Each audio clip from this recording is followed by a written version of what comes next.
Hello, jirtu hordoftoonni KOOKEEF-TUBE akkam jirtu bakka jirtanitti nageenyi keenya isiniif haa qaqqabu jecha har'a Organic Chemistry boqonnaa torbaffaadhaa boqonnaa dhumaa gara 11ffaatti gaaffilee exam irratti ba'uu danda'an summarize goonee isiniif qopheessineerraa. Gaaffileen kunniin barattoota faarmaasiidhaaf barattoota fayyaa baratan guutumattuu kanneen jeneerikii akkasumas post basic warroota barataniif ni fayyada akkasumas barattoota chemistry barataniifis ni fayyada jechuudha. Gaaffilee kanneen gaafa hojjettan waraqaa fi scriptoo qopheessuun dagatina jenna.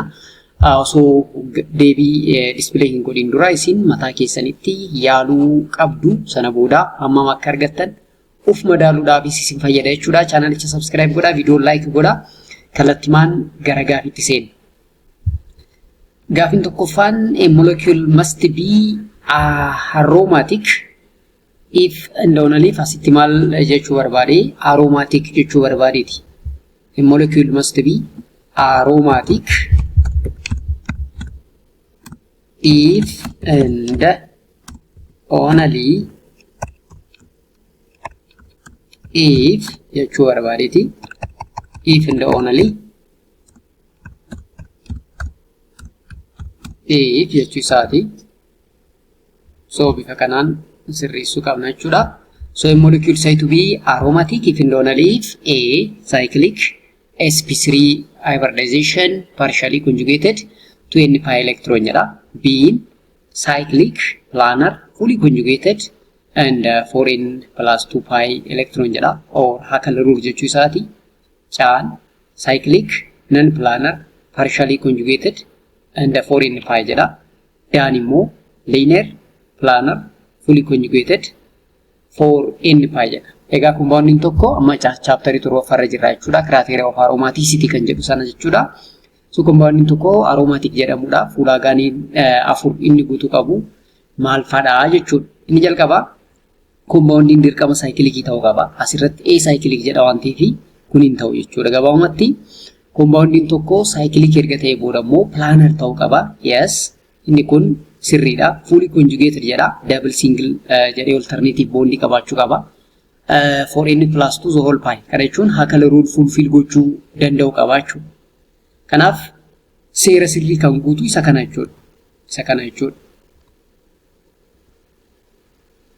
Baan immoo which statement best define anti-aromaticity jedha. Egaa faallaa kanaatiin nu gaafate. Kuni aromatic criteria dha. Kun immoo anti-aromatic criteria kan ta'e kamidha? An cyclic planar fully conjugated jedha. Cyclic planar fully conjugated 4n pi times 4n jedha. Chan acyclic planar fully conjugated 4n plus 2 pi jedha. Dan cyclic non planar fully conjugated 4n plus 2 jedha. Almost fi dan asirratti inni planar jedha, inni kun non planar jedha. Malee wal fakkaatu asitti gaafa dhuftan immoo cyclic jedha. Planar fully conjugated 4n pi jedha. Kanaaf anti periplanar or anti aromatic criteria kan guutu yoo laaltan baarra kan jiru kuni anti aromaticity jechuudha. Maaliif inni kun at least asitti 4n plus 2 pi ta'uu qaba. Sirrii miti. Ishee kanas yoo dhuftan acyclic jedha. Sirrii miti. Isa kanas yoo deemtan non planar jedha. Kuni sirrii miti. So anti aromaticity kan ta'e all except A ta'uu qaba jechuudha. A malee hundi isaaniitu ta'uu ni danda'u kan jedhu ta'a. Baa jedha. Baanis ni ta'a, caanis ni ta'a, daanis ni ta'a, angaruu hin ta'u. Kana karaa kanaan sirreeffachuu dandeessu. Gaaffiin itti aanu a molecule is cyclic and fully conjugated but not planar. Will not be aromatic because it violates which criterion jedha? Cyclicity, planarity, conjugation, electron count. Look, a molecule that is cyclic, molecule cyclic idha. Fully conjugated idha. Garuu planary miti. Kanaaf compounding kun aromatic miti. Maaliif jennaan seera kam waan cabseefi seera planarity yookaan sp2 hybridization kan jedhu sana waan cabseefi. So it violates the criteria of planarity kan jedhu ta'a. afraffani. For aromaticity, the electron count must follow jada Hackle rule da reef dubbanneerra. So for a compound to be aromatic, it must be fulfilled Hackle rule. Hackle rule in momal jada compound to aromatic jedhamudha dirqama for n plus 2 the whole pi electroni kana guutu qaba. N immoo number of pi bond yoo ta'e. Kana jechuun n 0 ta'uu danda'a, 2 ta'uu danda'a, 3 ta'uu danda'a. Garuu n whole number dha jechuudha. 0 irraa jalqabee lakkoofsatti fufuu ta'uu qabaachuudha. Kanaaf seerri kun Hackle rule jedhama. Kanaaf compound tokko aromatic jedhamuudhaaf ulaagaa kana yookaan seera kana guutuu qabaachuudha. Gaafin itti aanu benziniin nu kennee jira. Benzene is aromatic because it has which electron count? Benziniin structure isaa kana C6H6 dha. Kanaaf compound kun aromatic dha yoo jenne electron count meeqa qaba? So akkuma beektan pi bondin benziniin pi bondi 3 qaba. Pi bondin tokko electronii 2 qaba yoo jenne generally 2/3 6 pi electronii qaba jechuudha benziniin. So filannoo irratti 6 pi baarratti kennameera waan ta'eef deebiin keenya baataa jechuudha. Gaafin itti aanu which substituent is typically an orthopara director due to resonance donation to stabilize rhenium ion jedha. Egaa directing effect kan jedhu orthopara director, meta director jennee ilaalleerra. Kanaaf filannoowwan kennaman keessaa kan orthopara directorii ta'e kamidha? Aan nitro group jedha, baan immoo fluoro group jedha, caan amine group jedha, daan immoo sulfonate group jedha. Kanaaf orthopara director jechuun yeroo hundaa electron donation group yookaan warroota electron donate godhanidha jenneerra.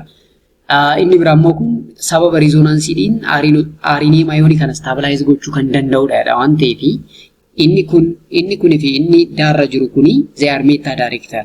Garuu caarra kan jiru aniline irratti fakkeenyaaf inni chituun kuni it is orthopara directory jechuudha. Orthopara directory. Gaafin torbaffaan hydroxyl is an orthopara director mainly because it strongly withdraws electron inductively. It donates by electron to stabilize rhenium ion, prevent resonance with a ring, provides a living group. Hydroxyl group in orthopara director kan ta'eef sababa kamiitiin jedha. Because of lone pair or minus charge, it donates by resonance to stabilize rhenium ion. Kanaaf electron donate gochuu waan danda'uuf. Kanaaf deebiin keenya baataa jechuudha. Halogen are special jedha.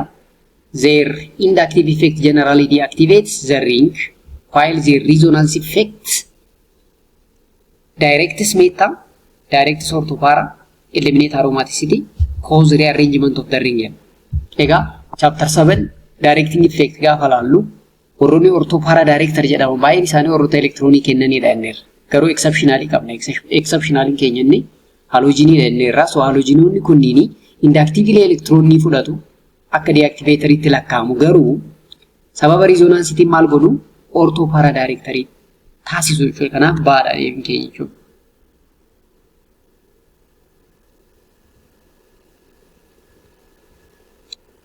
Gaafin saglaffaan meta director is characterized by stabilizing which intermediate jedha. A. Rhenium ion with positive charge on the substituent of carbon. B. Rhenium ion with charge away from the substituent. C. Carbon ion formation at the substituent of the carbon. D. Loss of planarity. Egaa akkuma beekamu meta directoroonni warroota destabilize gochuudhaan beekamanidha. Garuu stabilizing effect qabu jechuudha. At intermediate level irratti yoo ta'e. At intermediate level irratti kanneen isaan stabilize gochuu danda'an immoo warroota ion yookaan immoo rhenium ion with charge away from the substituent warroota qabaatanidha. Kanaaf baataa jechuudha kunis. Kurnaffaa which group is most consistent with meta director jedha. So filannoowwan kennaman keessaa kan meta director ta'e kamidha? Aniline, OH, nitro, methylene. Akkuma beekamu aniline fi OH reefu orthopara director akka ta'an ilaalleerra. CH3 is orthopara directory. Nitron garuu it is a deactivator or meta directory dha waan ta'eef deebiin keenya caataa jechuudha.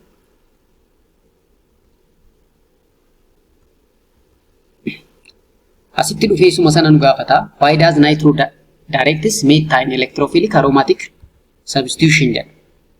A. To donate by resonance. To donate by induction. It exerts resonance withdrawal that reduces orthopara stabilization. It increases aromaticity by forming sigma complex.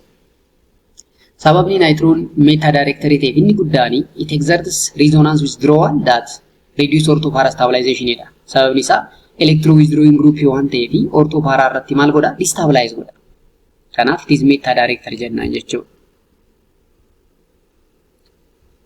Kudha lammaffaa a meta directory is said to carry a full or partial positive charge on a ring carbon far from the substituent, atom directly attached to the ring, hydrogen adjacent to the ring, and electrophile. Yes, meta directoronni akkuma beekamu fully or partially positive charge carry gochuu danda'u. Yoom gaafa jennu ring carbon far from substituent, ring atom directly attached to the ring. So yeroo baay'ee fully charged or positively charged or electro withdrawing effect kan agarsiisan yeroo ring sana irratti attach ta'anidha waan ta'eef baata jechuudha kunis.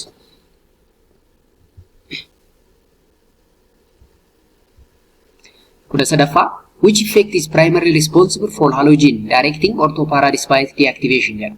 Which effect is primarily responsible for halogen directing orthopara director reefus laalleerra.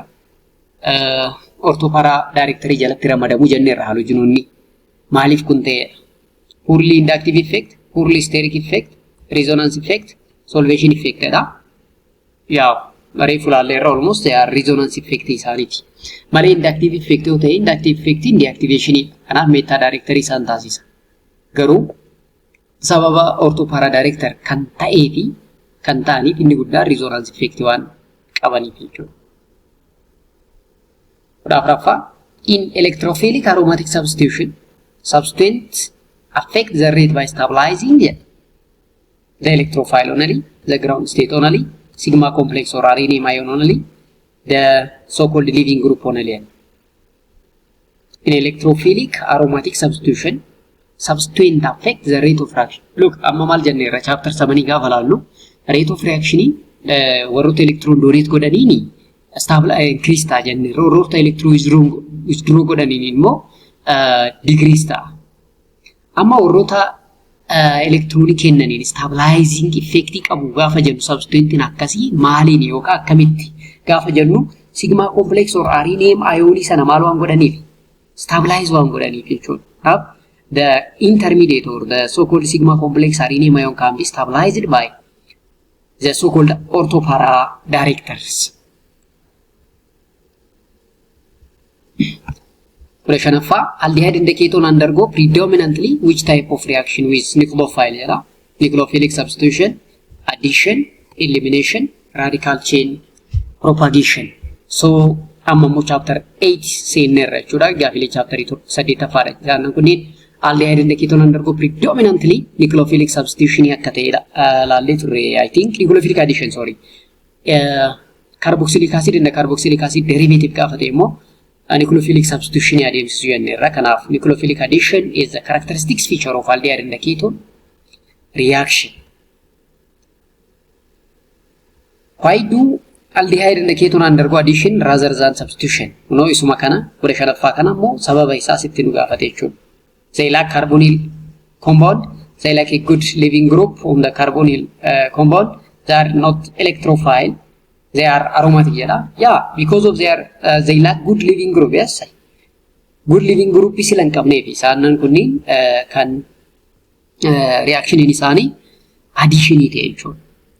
Substitution adeemsisuu hin danda'an. They can undergo addition reaction because of they lack good leaving group on carbonyl compound jechuu dandeessu. Carboxylic acid derivative generally undergo electrophilic addition to form stable carbocation, nucleophilic acid substitution, radical bromination, Claisen cleavage. carboxylic acid and the carboxylic acid derivative yoo ta'e nucleophilic acyl substitution. So nucleophilic reaction kan jedhu kuni deebisirreedha jechuudha. Carboxylic and the carboxylic acid derivative warroonni jedhaman nucleic acyl substitution su aldehyde and ketone garuu nucleophilic addition reaction adeemsisuu kan jedhu beekuu qabdu. The key reason why acyl substitution proceed is that carbonyl derivative contain jedha. Sababni isaa maal inni jedha? An good living group waan qabaniifi baan non reactive carbonyl waan qabaniifi non polar carbonyl waan qabaniifi aromatic waan taane ring waan qabaniifi jedha. Kun gabaabumatti good living group waan qabaniifi. Aldehyde fi ketoniin acyl electrophilic addition nucleophilic addition reaction kan adeemsisaniif sababa good living group dhabaniifi. Carboxylic acid derivative immoo sababni isaan nucleophilic acyl substitution adeemsisaniif good living group waan qabaniif jechuudha. Karaa kanaan reason gochuu dandeessu jechuudha.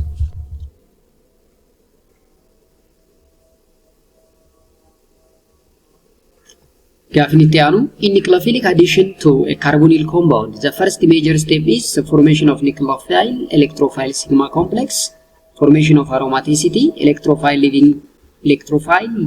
leaving as a stable anion, formation of double bond directly. Ega in nucleophilic addition reaction to carbonyl compound, step in the jalqaba akkuma beekamu the formation of nucleophile electrophile sigma bond or complex jechuudha.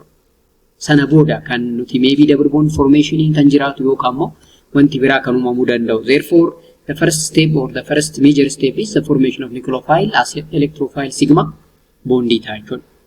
Digdammaffaa which carbonyl compound class typically lacks a good living group at the carbonyl carbon.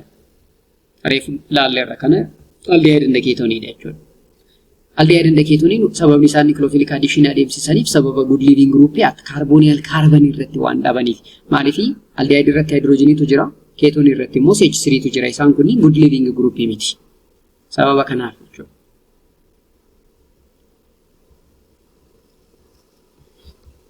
Gaafni itti aanu cyanohydrin formation involves addition of what functional group pattern. Akkuma beekamu cyanohydrin reaction jechuun aldehyde or ketone react with hydrogen cyanide. During that time the product is cyanohydrin product jechuun when we have carbon triple bond nitrogen or cyanide and the OH across the carbonyl carbon jechuu dandeessu. So deebiin keenya ta'a jechuudha. Gaafni itti aanu Greek reagents are primarily used for electrophilic aromatic substitution, forming new carbon-carbon bond by nucleophilic addition, making so-called carbon O double bonds, oxidizing alcohol to acid jedha. Egaa Greek reagentiin alkoolii oomishuu keessatti kan inni gahee guddaa taphatu. So Greek reagent plus aldehyde or ketone yeroo hundaa primary alcohol, secondary alcohol fi tertiary alcohol arganna. Kanaafi Greek reagentiin primarily maaliif fayyada gaafa jennu simply for forming new bond jechuudha. For forming new carbon-carbon bond by nucleophilic addition kan jedhu kuni sirriidha jechuudha.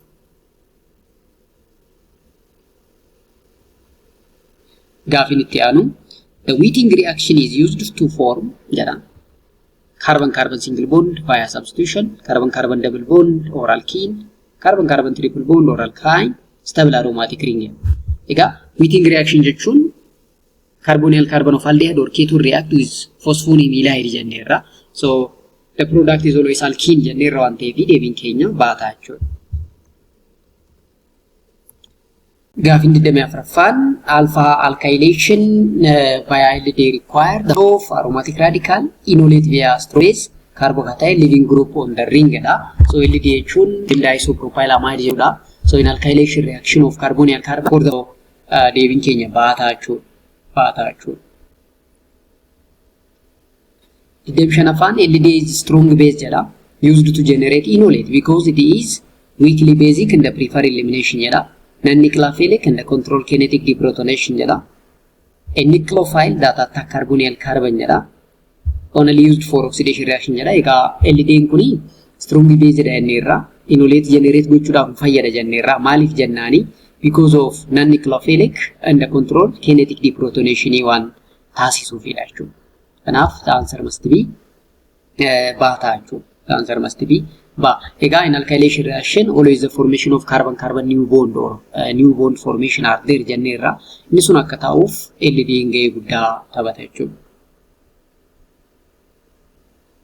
Japan, aldol condensation involves carbonyl chemistry, where an initial step creates sigma complex on aromatic ring, beta hydroxycarbonyl or aldol product, carboxylic acid directly an alkene via reduction.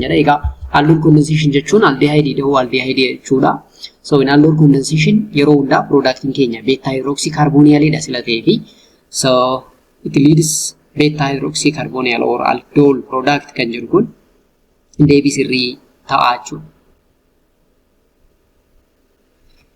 Claisen condensation is best described as jedha condensation of an aldehyde, ester enolate reacting with another ester or ester condensation forming beta ketoester jedha. Chaan immoo condensation of amine jedha. Daan immoo rearrangement of alkyl halide. Egaa Claisen condensation jechuun an ester condensation idha. So in ester condensation, ester of enolate reacting with another ester in order to form beta ketoester idha waan ta'eef deebiin keenya baata. Garuu asirratti wanni beekuu qabdan Claisen condensation akaakuu lamatu jira. Claisen condensation fi mixed Claisen condensation kan jennuuni. Claisen condensation in ester plus ester idha, beta ketoester idha. Mixed gaafa jennu garuu ester plus another functional group like ketone fakkeenyaa fi product keenya beta diketone ta'a. Kanaaf deebiin keenya kaammaa baadha garuu beta diketonenis karaa itti uumamuu jira jechuudha. Gaafin deemsa deettafaan chapter 9 rearrangement reaction. Wagner-Merwin rearrangement involves migration of ring, free radical, electron deficient center such as carbocation, an aromatic ring, in neutral carbonyl carbon jedha. So Wagner-Merwin rearrangement involves the migration of electron deficient carbon or carbocation jennee irra waan ta'eef. So the answer must be baata jechuudha.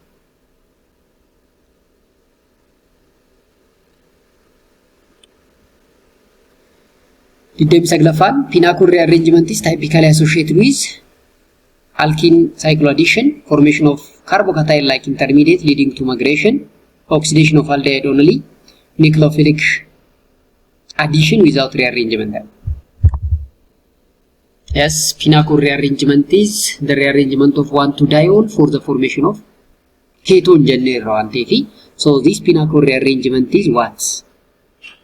So alkyne cycloaddition, formation of carbocation like intermediate leading to migration, oxidation of aldehyde only, nucleophilic addition without rearrangement. So the answer is formation of carbocation like intermediate leading to the migration in order to produce ketone ta'a jechuudha. So deebiin keenya ta'a jechuudha. Bayer-Villiger rearrangement oxidation can proceed via electron deficient oxygen and the use jedha peroxide, ozone only, short strong base only, hydride reduction. So Bayer-Villiger oxidation jechuun the rearrangement of electron deficient oxygen idha. Inni kun immoo yeroo baay'ee maaliif fayyada yookaan maal fayyadamaadha gaafichi. So peroxide, ozone only, strong base only, hydride jedha. You know that peroxide because it acts as oxygen donor itti nu fayyada sila ta'eefi. So the answer is A ta'a jechuudha. The answer must be A.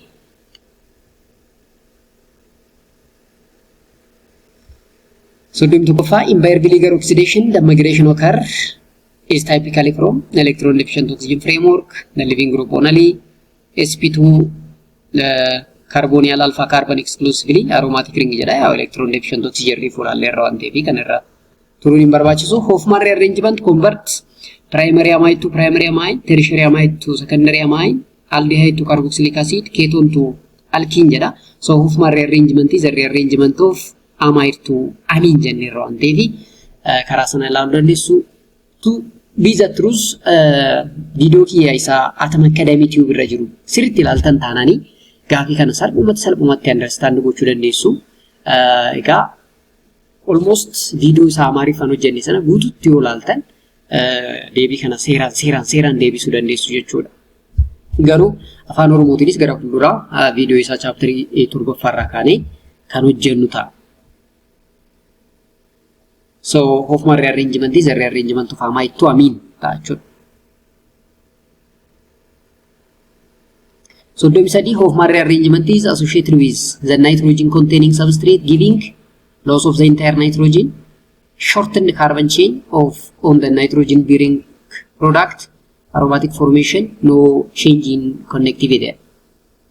So in Hoffman rearrangement is associated with nitrogen containing substrate yaalechun amide gara amine yookaan primary amide gara primary amine jenneerra waan ta'eefi so maaltu ta'a loss of entire nitrogen shortened carbon chain on nitrogen bearing product aromatic formation no change lamaan hin ta'u afi baa keessa ta'a deebini so more of gara baatti deeman jechuudha deebin keenya. Amma gara chapter 14tti seenna oxidation reduction reaction or redox reaction kan jedhu laalla. So oxidation of primary alcohol typically yield ketone, an aldehyde or further to carboxylic acid, aromatic ring, alkyne. So the oxidation of primary alcohol lead to aldehyde da aldehyde booda mo further gara carboxylic acid itti geeddarama sanaaf deebin keenya baata jechuudha. So oxidation mean gain of oxygen, loss of hydrogen jenneerra. So fallaan isaa reduction ida. Gain of hydrogen, loss of oxygen. So oxidation of primary alcohol yoo ta'e aldehyde yookaan carboxylic acid arganna jechuudha. Secondary alcohol yoo ta'e definitely gara ketoniitti geeddarama for sure. So oxidation of secondary alcohol yoo jenne ketonii ta'a jechuudha. Why can tertiary alcohol undergo typical oxidation? Tertiary alcohol immoo oxidation hin adeemsisu maaliif? They lack carbonyl group already. They have no alpha hydrogen. They are aromatic. They cannot form radical. Kanaaf tertiary alcoholin wanni isaan oxidation hin adeemsifneef inni guddaan alpha hydrogen waan hin qabneef deebiin keenya baata jechuudha. Kanaaf primary alcoholin gara aldehyde, secondary alcoholin gara ketone, tertiary alcoholin garuu oxidized hin ta'u kan jedhutti qabattu jechuudha. Amma gara chapter 11tti seenna in electrocyclic reaction orbital control state that unimolecular pericyclic process are governed by LUMO, HOMO, antibonding sigma orbital only core electron. In electrocyclic reaction orbital control state that unimolecular pericyclic process are governed by homolumo or molecular orbital theory motida sana keessa immoo more of homo da highest occupied molecular orbital kan jennu sana jechuudha. So in electrocyclic reaction orbital control state that the unimolecular pericyclic process which can be governed by homo ta'a. Homo or FAMO concept in electrocyclization mainly determine whether aromaticity increase, whether the reaction proceed thermally or photochemically, the allowed or disallowed pathway in the stereochemical outcome, the living group identity. The HOMO or FAMO concept in electrocyclization mainly determine whether aromaticity increase jedha kunin ta'u gonkuma, the living group identity daafi aan gonkumaan ta'u deebiin keenya baafi caa keessa filanna jechuudha. Kanaaf whether the reaction proceed thermally or photochemically, the allowed or disallowed pathway in the stereochemical outcome jedha. So caan sirrii ta'a jechuudha. Caa sirrii ta'a jechuudha. Caan sirrii si.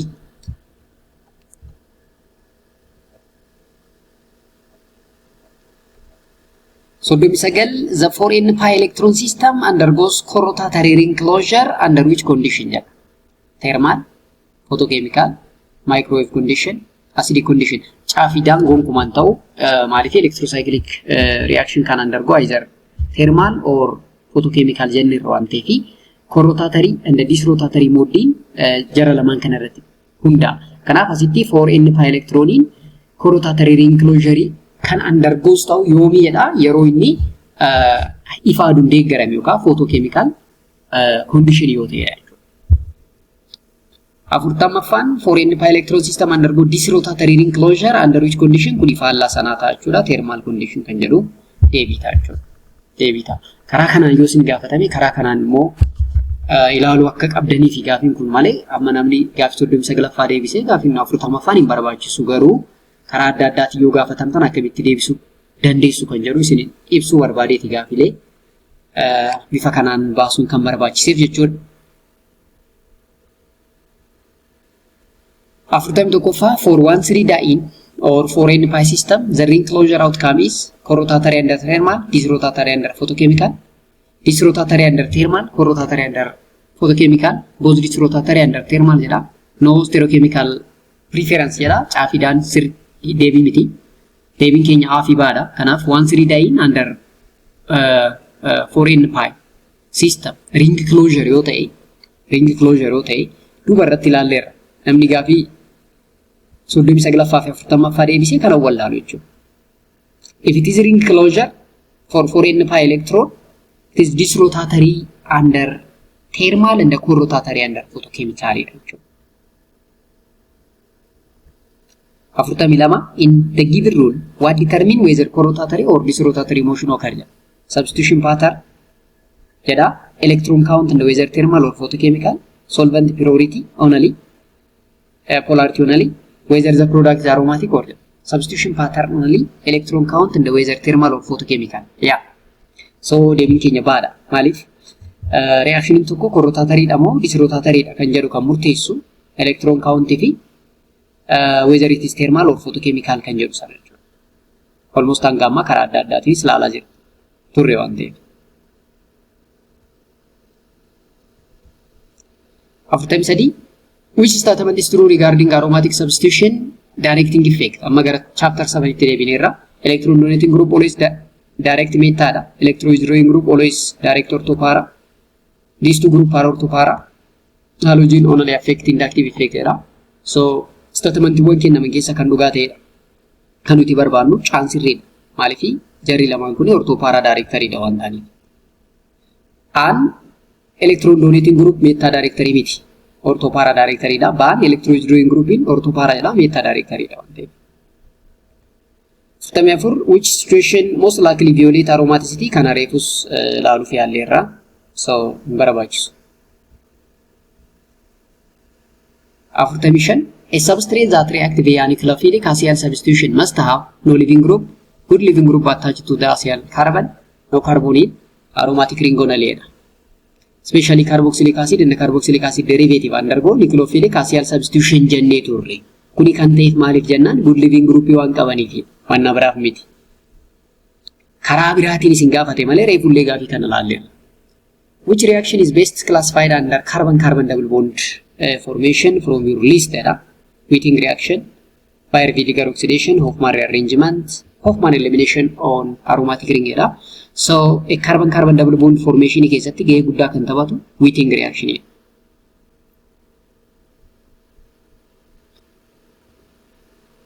Gaafin 47ffaan a rearrangement driven by electron deficient oxygen most directly point to Baeyer-Villiger oxidation, Pinacol rearrangement, Wagner-Mirwin rearrangement, Hofmann rearrangement. So rearrangement given by electron deficient oxygen most likely Baeyer-Villiger oxidation.